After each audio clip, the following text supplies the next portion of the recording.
要不就你这副德行，谁家愿意娶你？行了，多大点事儿？等等，世子爷可是想以侯府之事迫得柳家放弃？爷既应了帮你，自然会帮，你还要管爷如何行事不成？我倒是有个法子，可以不把侯府牵扯进来。什么法子？这是我的记名符，我打小就记在了清虚道长名下。此人当年仅凭一句话，就让老爷将尚在襁褓中的我送去了通州。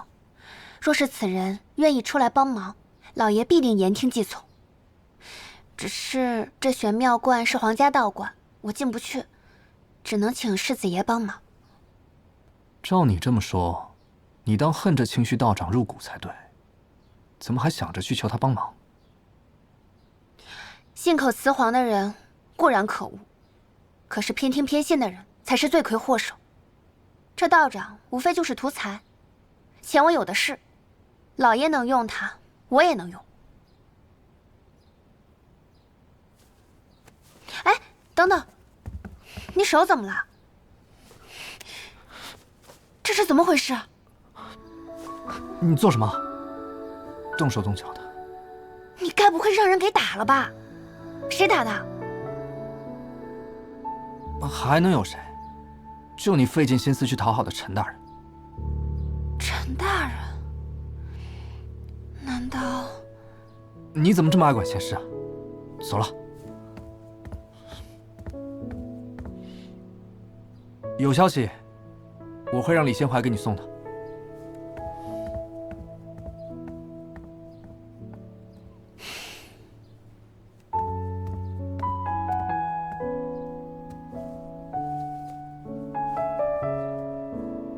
连记名符都敢交给爷，心真够大的。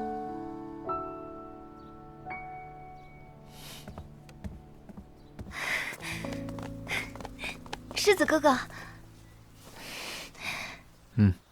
您是来寻大姐姐的吗？可我听说您刚选了太子伴读，怎的有空出来啊？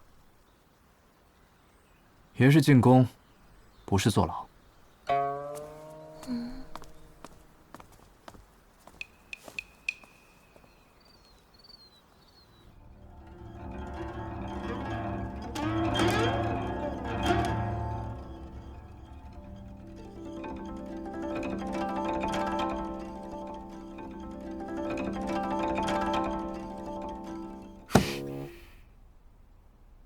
姑娘是有烦心事啊？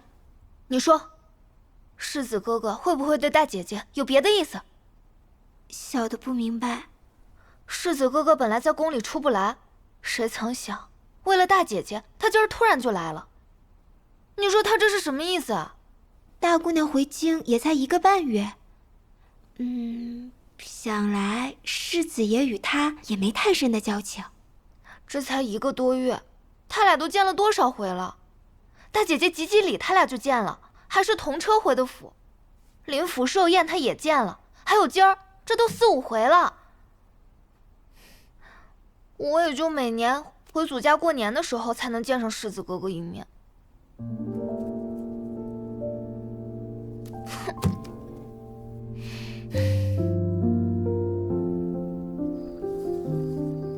这回啊，玄清高中介元倒是继承了您的衣钵，但是想想他那生父，将来怕是有些棘手。他生父是他生父，他是他。三爷，纪家的人送了礼来。这中秋已过，送的什么礼？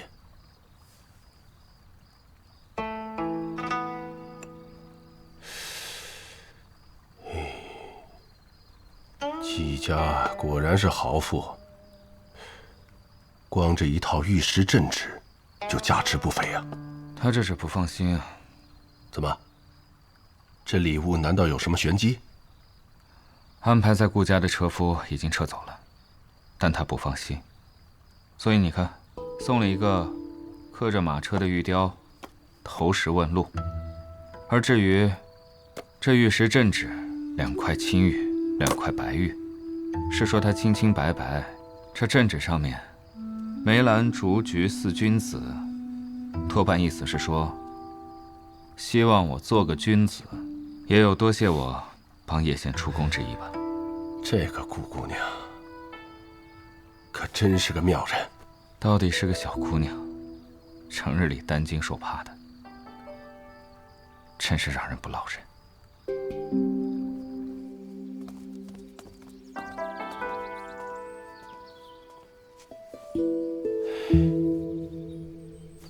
贫道见过世子爷。你就是清虚道长。那这个记名符，你还认识吧？这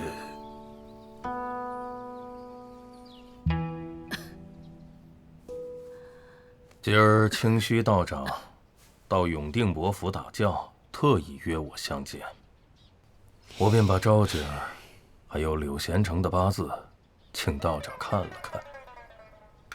怎么样？昭姐儿倒也罢了，当初说有碍我官途，眼下过了吉机，这一劫倒是化解了。不过那个柳贤成确实不太好，有些妨碍六亲。虽说六亲并不包括岳父母，可这命啊，多少硬了点儿。我看这门亲事就算了吧。还好，正好昭姐的庚帖还没有送过去。要是中途反悔的话，对昭姐的名声也不好。不能直说，就对柳家说，岳母心疼昭姐儿，舍不得那么早嫁，如此，既对柳家有了交代，也保全了昭姐儿的名声。老爷这会儿在乎起我的名声了，可惜了，我的名声啊，怕是难了。既知道难，就当好好改过。可我再怎么改过，也架不住有人使了银子，拼了命的坏我的名声啊！什么？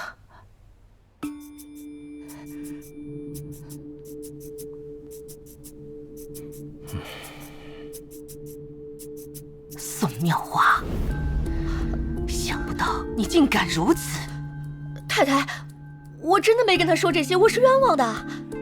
太太，我早就提醒过姨娘，说柳家少爷是个好色的，不仅屋里养了好几个通房，还有一个外室，都养了1年多了。这什么？还有，小的早就说要禀告太太，这是姨娘身边这周妈妈，她几番被她拦下来。说这事儿是老爷定下的，叫我不能节外生枝。简直岂有此理！小的句句属实，若有半句不属实，叫我烂了舌头，不得好死。宋妙华，你好大的胆！这么大的事你都敢瞒着啊！这样的人家，要是让昭姐儿嫁过去，她还有活路吗？赵妈妈，把这主仆2人给我拉出去，各打50大板，发落到庄子上，一辈子不准回来。是太太，太太，老爷，您倒是说句话呀！那个，宋姨娘这回确实做错了事，该狠狠的问责。不过她毕竟是兰姐的生母，我看送到庄子上就不必了，就打板子吧，给我打20大板！不行，明明是你让我去说那个柳家公子的，他们家那些阿杂事你也全知道。我跟周妈妈就属于奉命行事，凭什么全怪我？我知道什么呀？啊！你还倒打一耙！我是让你去说亲，不让你去丢人现眼。可是我，姨奶奶，您快别和老爷顶嘴，老爷太太都是小的的错，不关姨奶奶的事儿，姨奶奶什么都不知道。周妈妈，你倒是把你家主子摘得干净，但要是没有宋姨娘在背后撑腰，你怎敢如此大胆？我没有，我是冤枉的。顾德昭，那天你让我给大姑娘说亲，当时时我就不乐意，我就知道这事儿吃力不讨好，你非得让我去张罗。我打小也是当大家闺秀养大的，我懂这些吗？我要是能懂这些说亲的弯弯绕，我当初还能不顾父母的阻碍，连一丁点彩礼都不要，死活给你做小吗？不是我你什么你？你就是个没良心的！我堂堂四品官的嫡女，就因为给你做妾，父母与我断绝关系，10几年都没见过一面。我给你生儿育女，为你打理这个家，1年4季你们坐着吃饭，我只能站着伺候，你还要打我板子！你看看，好，我知道你苦。老二，你们谁都不许欺负我娘！你，太太，快来人！把太太扶回房，再去请郎中，快！慢一点。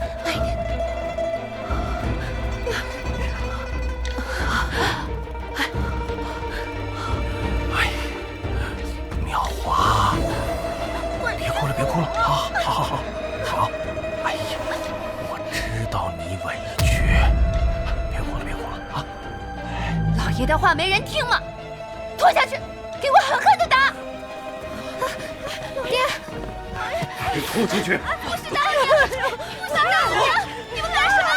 给我放开！快点！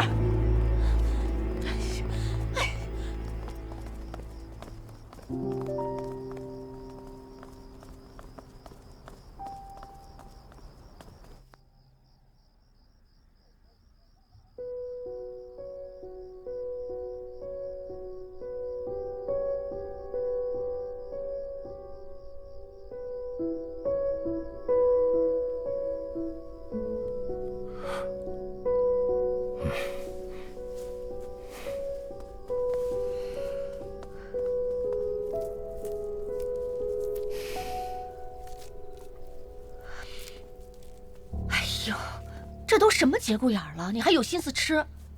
我为何没心思吃？生事的又不是我，生事就生事，还让人抓了现行。你周妈妈就是一时报仇心切，以为昭姐这门亲事是必成的，就让那个媒婆多说2句，谁知道竟然不成啊！自然是不成的，你们都看错大姐姐了，人家心气儿高着呢，当然看不上柳贤成。什么意思？姨奶奶，怎么样了？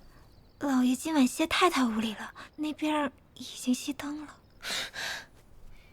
不来就不来，看着也烦。可是周妈妈怎么办呢？这天儿也凉了，柴房那么冷，岂不是要冻出病来？我的人出不去，你带着紫菱去柴房送个毯子去。是，我不去。你这孩子，你小时候拉周妈妈身上多少回你都不记得了？做人得有良心。你不去是吧？行，我自己闯出去便是。哎呀，您别去，好不容易才求父亲没打您板子，您还真想让父亲撵出去啊？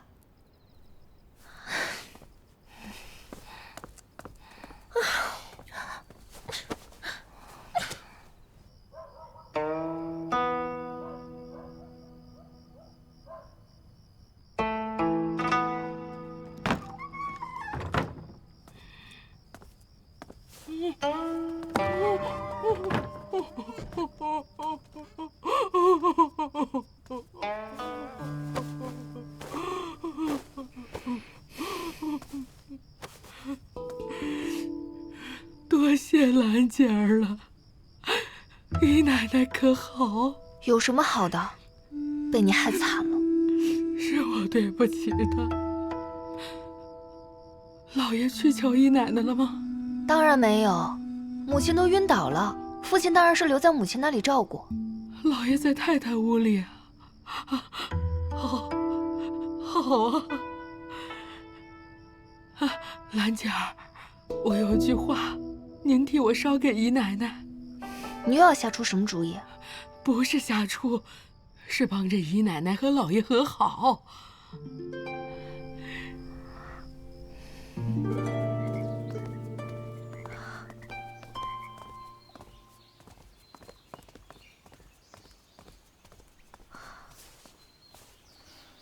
老爷不是吩咐让姨奶奶别出院子吗？怎么突然就来了？我是来给太太请罪的。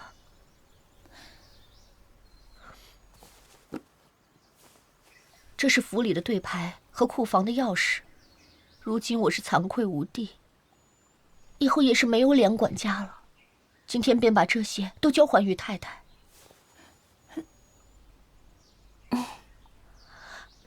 请太太责罚。哎，这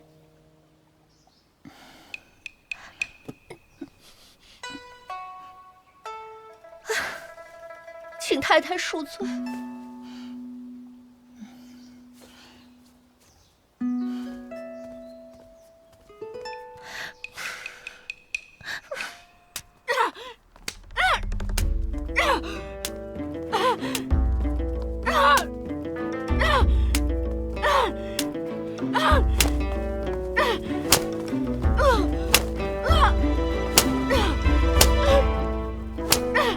宋姨娘和周妈妈买通媒婆回我青玉，非但是要奔着坏我一辈子的名声去，也是在整个顾家脸面上抹黑。这样的人你也能忍？你说的道理，我怎会不知？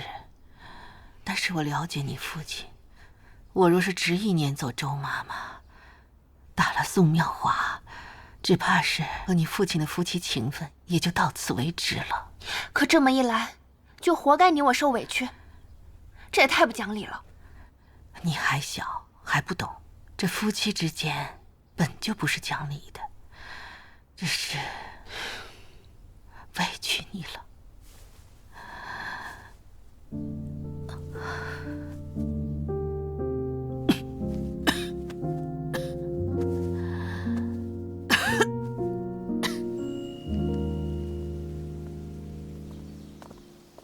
三爷，三爷，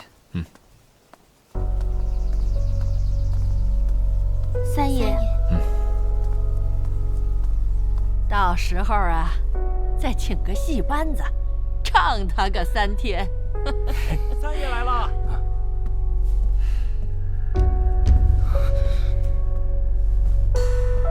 三伯父，三哥都在。母亲，你来啦，快坐。好。哎呀，我们正在说给亲哥和老四摆酒的事儿。母亲，儿子正要与母亲商量此事呢。眼下朝廷局势诡谲，形势不易张扬，这摆酒请客就算了吧。为什么？不过是请些亲朋好友罢了，这番机会。就是，谁家邱维高中不摆酒？是啊，三哥，我不过是中举，人亲哥可是高中解元。祖母，四伯父心意，玄亲感激不尽。想必三伯父也有苦衷。三伯父一力推行税法新策，如今正是风口浪尖，每天不知道多少双眼睛盯着。若摆酒宴饮，反倒容易惹人攻讦，恐怕对我和四伯父都不好。哼，倒是我这个老太婆太不懂事了。母亲言重了。你的事既说完了，且忙你的去吧。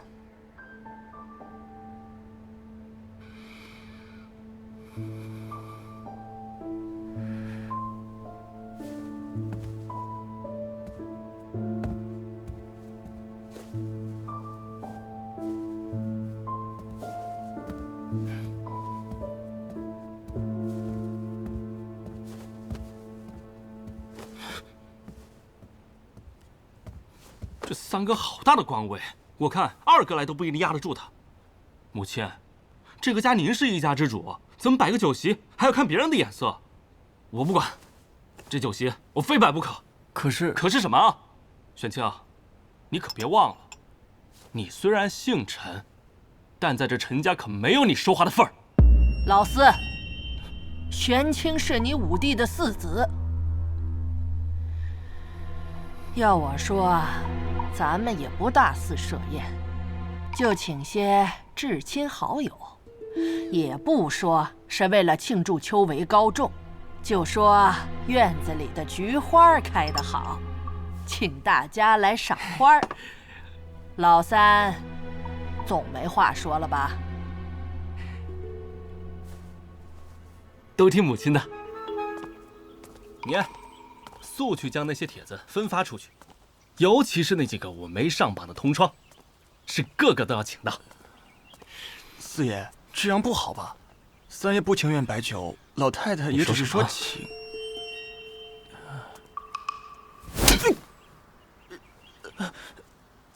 什么东西？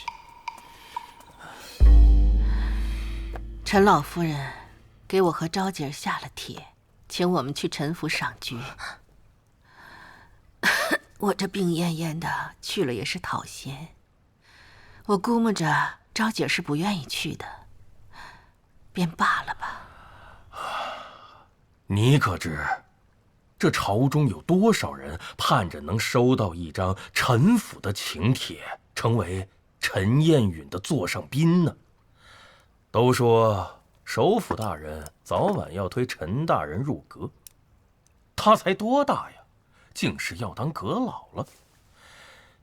想想岳母一早就投入陈大人门下，这等用钱撬开人脉的商贾手段，我真是想学都学不来呀。若是没有母亲上下打点，你如何进得了户部？哎，要不怎么说佩服呢？昭姐怎么没来吃饭啊？啊，真是越来越不懂规矩。这陈府既然是这么高的门第，机会难得，不去是不是可惜了呀？要是蓉儿在就好了，她可以陪她姐姐去。那我看兰姐儿也可以陪着她姐姐去呀。好，那就兰儿去吧，两个人正好可以做个伴儿。这样你去陈家赴个宴，你就搭了个脸，明年你就及笄了，正好多出去走动走动。就陈家那样的门第，往来可无白丁。陈家四爷虽然已经娶妻，但是那介元郎没有啊。这赏花宴啊，肯定会来不少年轻公子，刚好仔细瞧瞧，也让人瞧瞧你。您在说什么呀？什么瞧来瞧去的？唉。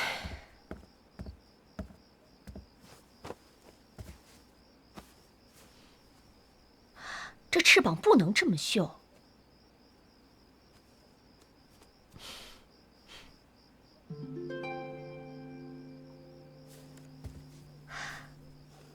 你前儿不是问我，为什么要把你那把黑檀木的太阴琴收走吗？因为那把琴呢是太太的陪嫁。你看，我这才刚不管家，你就要受人欺负了。我当初啊真是瞎了眼，硬要嫁给你父亲做小。让你这一出生啊就是庶女，样样低人一头。唉，如今我明白过来了，娘这辈子只能这样了。但是你还有机会，虽然陈家门第高，但那介元郎是外面收养的，即便我们不是嫡女，也配得上。这将来你要是找了介元郎做夫婿，娘就是死了都瞑目。娘，且不说人介元郎瞧不瞧得上我，就算他瞧得上我，我也未必瞧得上他呀。你瞧不上介元郎？哎呦，好大的口气！那你瞧上谁了？我没说我瞧上谁了。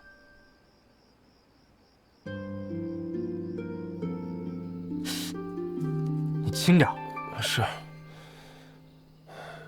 爷对顾姑娘真是没得说，顾姑娘一封信，您宁愿挨板子，也要从宫里跑出来帮她，属下看了都心疼。谁说爷是为了帮他了？爷那是为了获取太子爷的信任，帮顾锦昭，那都是顺带的。太子驾到！拜见殿下。快坐。你可回来了。明儿王讲官休沐，不用上课。我问你，明儿出宫去哪玩好？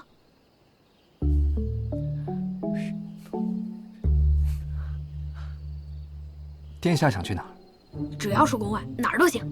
不行不行，殿下您忘了，上个月您出宫了一回，不出1刻钟就让陈大人知道了，东宫上下都挨了板子，奴婢至今想起来都疼。那就去个不会让陈大人知道的地方。殿下，不是奴婢扫您的兴，您是千金之躯，万一要真在外边碰上什么岔子，奴婢们也担待不起呀。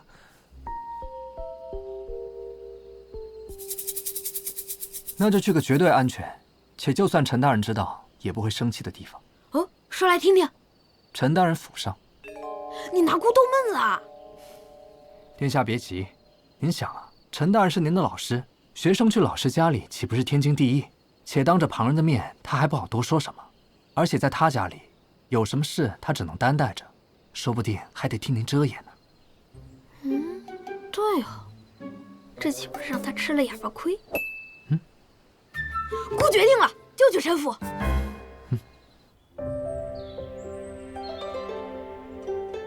前首辅宋崇任湖北省考官时，有考生写一句“言苦孔之拙”，宋达人没见过，当下批了“杜撰”二字。后考生上堂领责，言此典故出自杨子《法言学行》。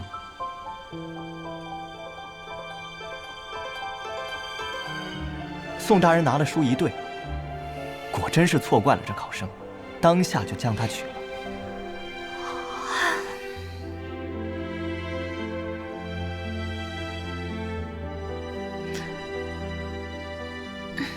你继母对你还是这样？她一向如此。哼，这人心眼就是小，他又没女儿，你嫁得好，难道对他还有什么坏处不成？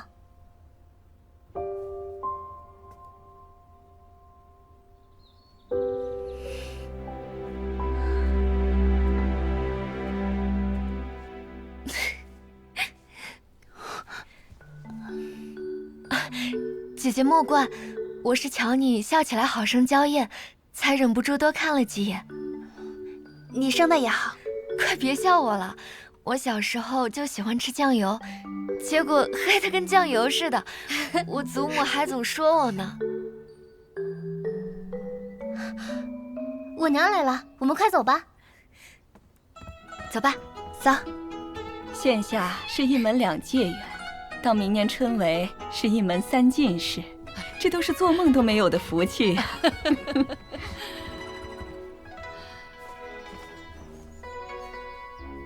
这就是婉雪吧？老夫人，哎呀，刚2年没见，已是出落得亭亭玉立了。哎呀，今儿你和英姐是东道，只管领着诸位姑娘少爷在园子里逛，不用拘礼。等开席了再来啊。是。咱们走吧。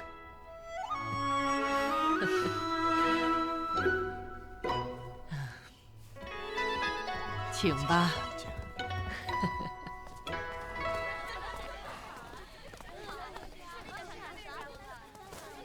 三爷回来了。怎么了？那边怎么那么吵啊？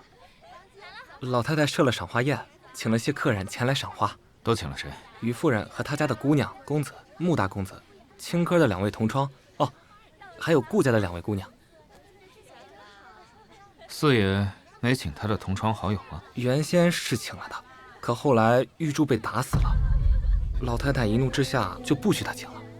玉柱被打死了？什么意思？说清楚点。四爷让玉柱广发请帖，尤其他那些未上榜的同窗，要个个请到。玉柱觉得不妥，便多说了2句，就活活被杖死了。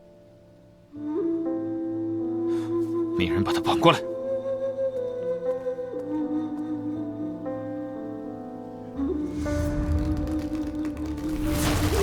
窒息而死，指缝里有泥，硬是曾挣扎到岸边。玉柱觉得不妥，便多说了2句，就活活被胀死了。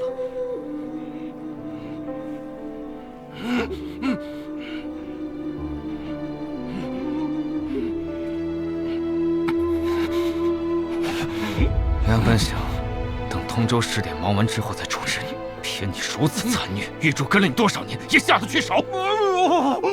就连小五，你也杀的。别不承认！当年那池子刚疏浚过，足足7尺多深，你杀他之前，还特意问管事如何测量水深，可见是蓄谋已久。我给你2条路。1条，你自上书礼部，就说身有暗疾，无法再继续科举。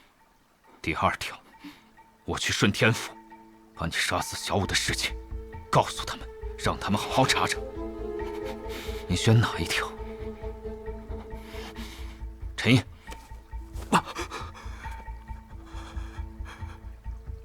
三哥，那年我才8岁。8岁你就敢杀自己的亲弟？小五一向腼腆，先生不过夸了他一句，他的读书天分比你高，你就要他的命。像你这样的人，走上仕途，得有多少老百姓命丧你手啊！母亲是不会同意你这么做的。你还想让母亲知道此事？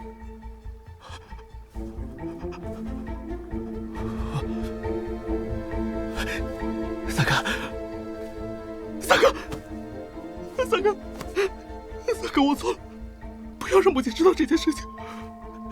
三哥，我一定好好干，我知道错了，我是你的亲弟弟。小五也是我的亲弟弟，他不过是个庶子啊！三哥，你铁了心要这么做，你凭什么这么对我？我是杀了他，那又怎么样？你一路走来手上就没有人命吗？别以为你傍上了首府大人，我就拿你没有办法。我知道你和曹范，你们我不是在跟你商量。陈毅，带四爷回去好生歇着。你为什么要这么对我？你为什么要这么对我？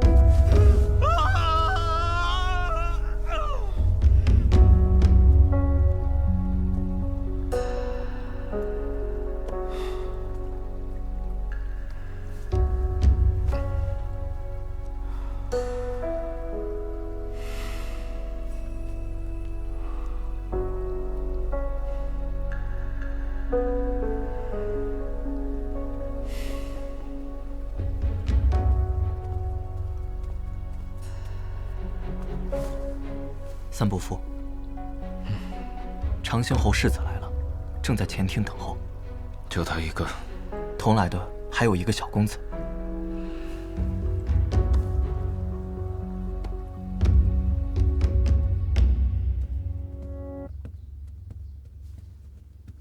叶世子，微臣见过。老师，大人不必如此多礼。我今日随叶家表哥出来，随处看看。叶家表哥，这位叶家表哥胆子挺大呀，万一出了什么事，你可担待得起？所以才特意来陈大人家里啊。想必有陈大人在，出不了什么问题吧？想要万无一失，还是回去的好。我不回去，好不容易出来一趟，我可不回去啊！千金之子，坐不垂堂。您是国之主君，何止万金？来人！陈大人这又是何必呢？我们来都已经来了，硬要叫我们走，岂不是太不留情面？就是，我可不回去。您要是硬叫我回去，我就报出身份来，再传皇城司的人，恐怕到时候搅得您阖家不安。这些话都是这位表哥教您说的？表弟天资聪颖，哪里需要我教？那是。说得甚好，那就后日精研，再与首府大人说一遍。老师，求您了，我好不容易出来一趟。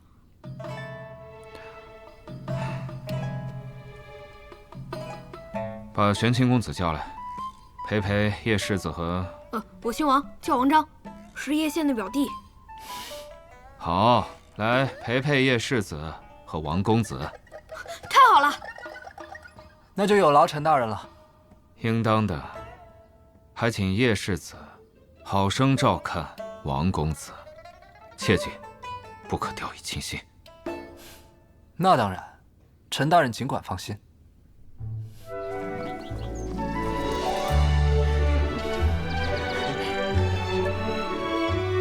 今日来的都是平常走动的亲朋故旧。顾锦昭，哦，对，差点忘了，世子爷与顾姑娘原也相识。何止相识啊！这边请。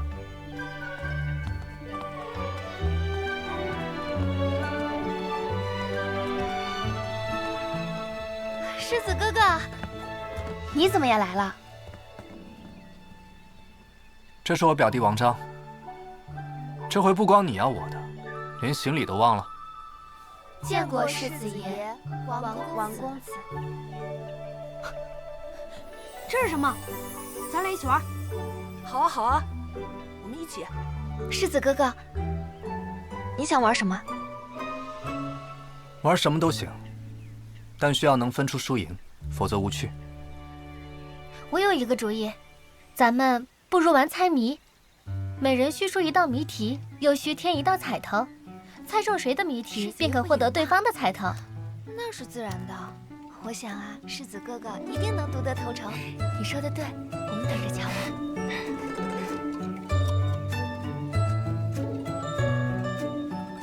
你这是生怕别人不知道你有钱，出手就是无才柳叶瓶。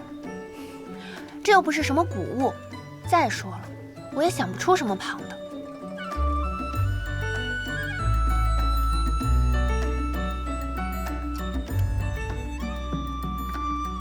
卤蜜冲，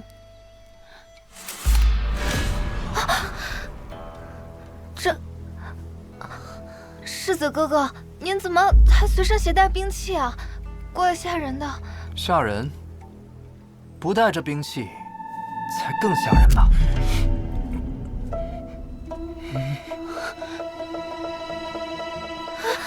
跑！你做什么？没事吧？世子爷，这火铳还是别对着人吧。怕什么？爷这火铳又没填火药。今儿是没填好，可就怕耍习惯了，哪天填了火药，一个不留神就要出大事。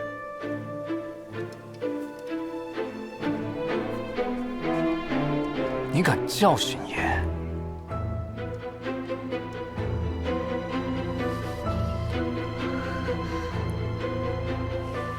叶世子，干嘛？我有话问你。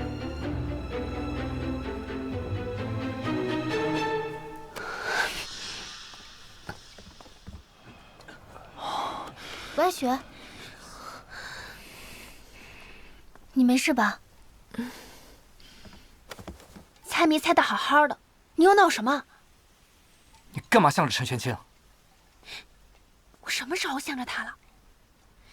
今日上局可是陈老夫人做动，就算你和陈公子过不去也不打紧，下的可是陈老夫人的面子。算你说的有几分道理，爷就放过他一回。你怕不怕？怕什么？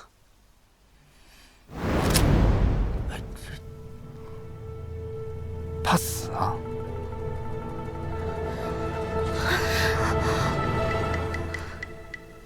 到底是谁怕死啊？某些人一会儿匕首，一会儿火铳的，到底是谁怕死啊？啊，姑娘，可不就是怕死吗？宝玲，你过来，告诉你一会儿。三爷，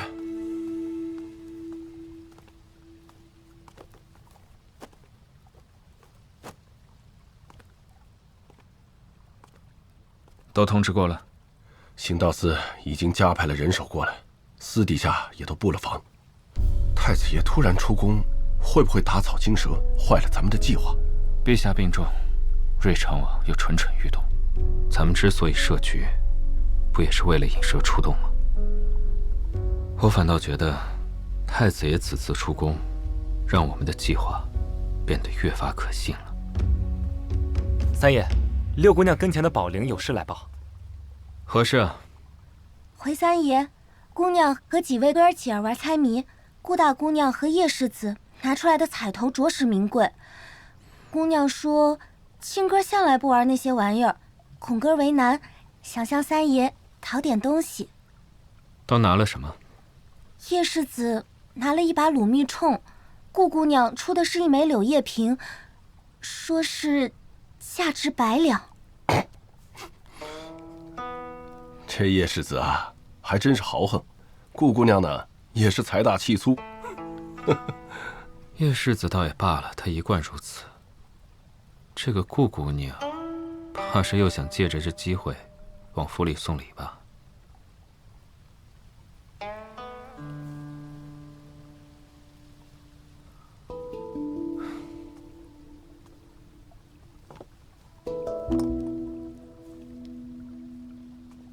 把这个拿去，给玄清吧。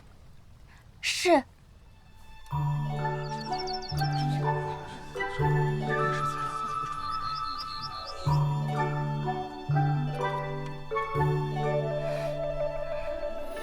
亲哥，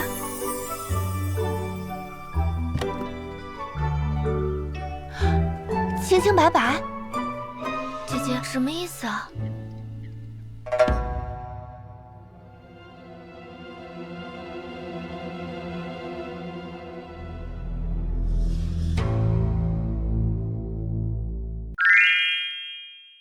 上动感地带芒果卡俱乐部解锁独家精彩花絮。